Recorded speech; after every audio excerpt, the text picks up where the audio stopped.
Lamento o outro lado não comparecer. Tá?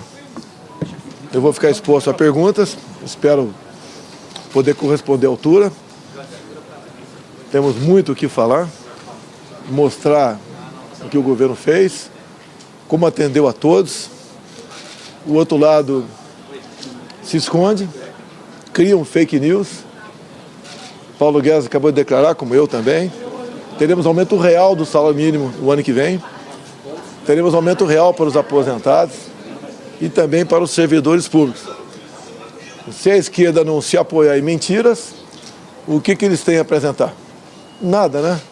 Ou melhor, tem que esconder muita coisa.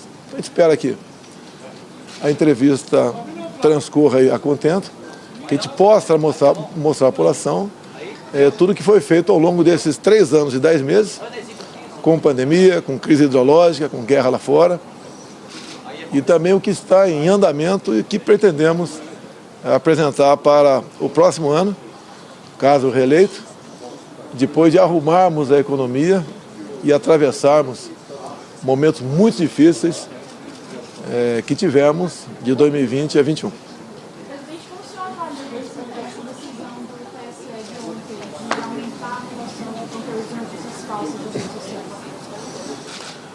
Olha, a imprensa sempre dizia que eu iria mergulhar o país no regime de exceção.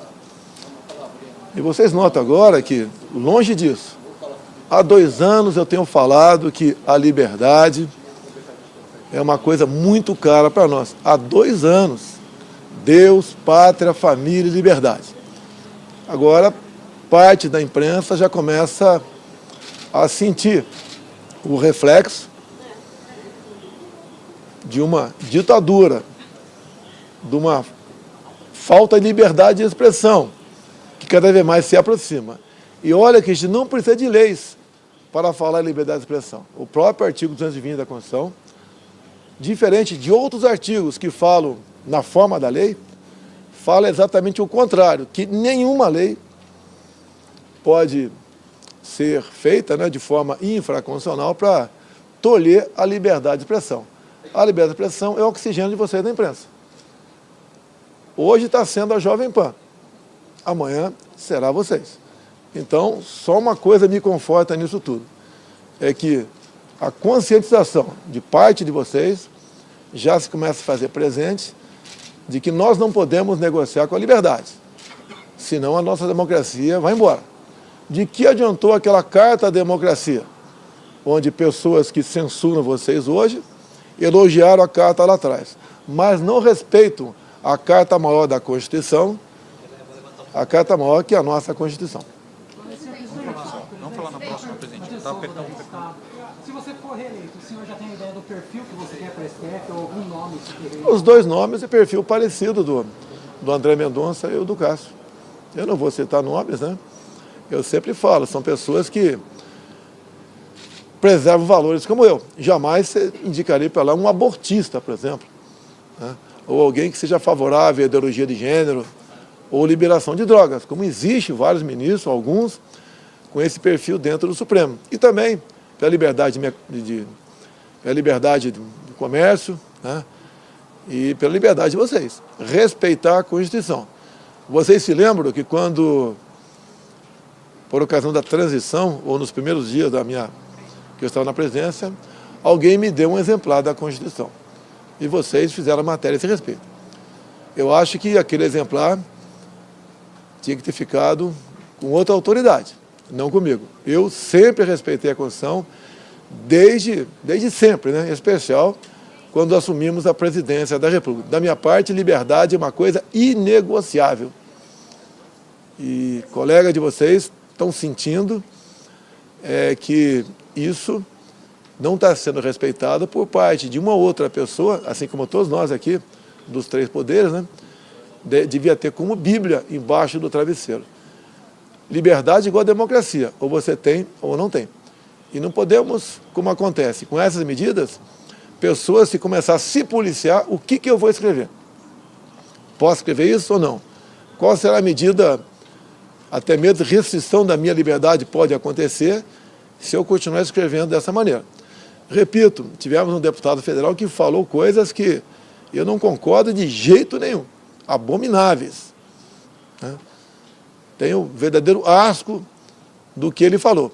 Mas tem um artigo da Constituição 53 que diz que todos os deputados e senadores são civil e penalmente, né, invioláveis por quaisquer de suas palavras, opiniões e vozes. Se eu não gosto de um dispositivo da Constituição, vamos procurar apoiamento para mudá-lo. Jamais ignorar esse dispositivo. Como vi um voto hoje de uma pessoa do Supremo Tribunal Federal dizendo a medida é excepcional e a liminar poderá ainda ser revogada. Reconhece que a liminar não tem qualquer amparo na Constituição. Não pode falar que vale até as eleições. Não estamos em estado de sítio. Até mesmo em estado de sítio, que eu posso pedir a decretação via Parlamento brasileiro, e se o Parlamento me der o direito de fazer valer o decreto de sítio, essas medidas, por exemplo, não seriam aceitas. E qualquer abuso da minha parte, eu seria responsabilizado lá na frente.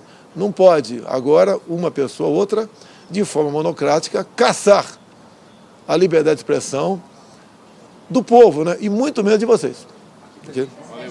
Agora o presidente Jair Bolsonaro segue aqui e vai conversar com os demais veículos cadastrados aqui para essa cobertura. Vamos acompanhar mais um momento, Rosiane. Hoje a imprensa, amanhã pode ser a população. Olha, você deve se lembrar que há 2 anos eu venho falando de liberdade, como quase que pregando no deserto. E eu já sabia que isso estava em curso no Brasil. Certas coisas não acontecem de uma hora para outra, aos poucos. Chegou agora na imprensa brasileira. Sem liberdade de expressão, acabou a imprensa. E eu, por mais que vocês tenham me criticado, né, eu sempre defendi a liberdade de vocês. Eles esperavam, ou muitos até de vocês esperavam, esse comportamento de censura vir da minha parte. Da minha parte nunca houve uma palavra, não tem um ato meu para cercear a liberdade de quem quer que seja. E sempre digo, se alguém se sentir ofendido, que vá à justiça, calúnia, difamação, e não onde um tribunal, que vamos assim dizer, não é a parte principal, né, dos 3 poderes. Tomar adesão como essa, eu acho que, com todo respeito, é um deboche para com vocês de toda a imprensa. Eu já venho falando isso há pelo menos 2 anos. E realmente é lamentável. O Brasil ainda é um país democrático. No que depender de mim, continuar sendo. Digo a vocês, em havendo uma reeleição, eu tenho vontade de publicar decretos com cópias de artigos da Constituição, sem mexer uma vírgula. E dizer que quem agir em desproporcionalidade está abusando de autoridade. Ninguém pode abusar de autoridade. Outro dia eu liguei para a defesa, um assunto reservado, e falei, Paulo Sérgio, eu não mando no Brasil, você não manda na defesa e tal pessoa não manda naquele órgão. Então vamos resolver esse assunto. E resolvemos um assunto. Todos nós temos limites. Ninguém aqui é ditador, ninguém pode fazer valer a sua vontade, não interessa o motivo. Agora, cada vez mais, nós vemos poucas pessoas no Brasil entrar em coisas tão sagradas para todos nós. Com todo respeito, a liberdade não é só para a imprensa, não. É para qualquer um do povo. Presidente, o senhor falou, o ex-presidente Lula falou que o senhor pretende desindexar o salário mínimo caso seja eleito, e o senhor hoje falou que, caso seja eleito, concederá um reajuste acima da inflação. Já há previsão orçamentária e de onde virão os recursos? Bem, o governo Lula e Dilma afundaram o Brasil. 2015, 2016, tivemos recessão. 3 milhões de empregos perdidos. A corrupção se fez valer em tudo quanto é lugar. Inclusive nos fundos de pensão. Quando se fala em aposentadoria, vão falar em aposentadoria de servidores, né, da Caixa, dos Correios, né, e da própria Petrobras. O rombo ali chegou na casa dos 40 bilhões de reais. A continuar esse modelo, essas pessoas deixariam de se aposentar e os aposentados perderiam as suas pensões. Tanto é verdade que para essas 3 instituições, Petrobras, Caixa e Correios, os funcionários têm desconto até 2030 de no mínimo 10% no seu contra-cheque. É essa a questão. Quem trata da economia é o Paulo Guedes. A palavra final sempre é minha. A garantia dele, agora há pouco, de conceder reajuste ao real, acima da inflação, ao salário mínimo, aos servidores e aos aposentados. Olha, nós vencemos 2020, onde gastamos 700 bilhões de reais e dentro de uma responsabilidade, atendendo a todos. Tivemos, ao longo dos anos, pelo menos a inflação para o salário mínimo e para aposentados. Os servidores não tiveram. Pagaram uma conta, tá? Assim como grande parte dos seletistas, assim como os informais, e está na hora agora nós buscarmos como atendê-los. Vamos atendê-los, né? Com o parlamento muito mais favorável a nós, nós atingiremos esse objetivo e no corrente ano o parlamento, como nunca negou nada nesse sentido para nós, vai, juntamente conosco, arranjar recursos para tal.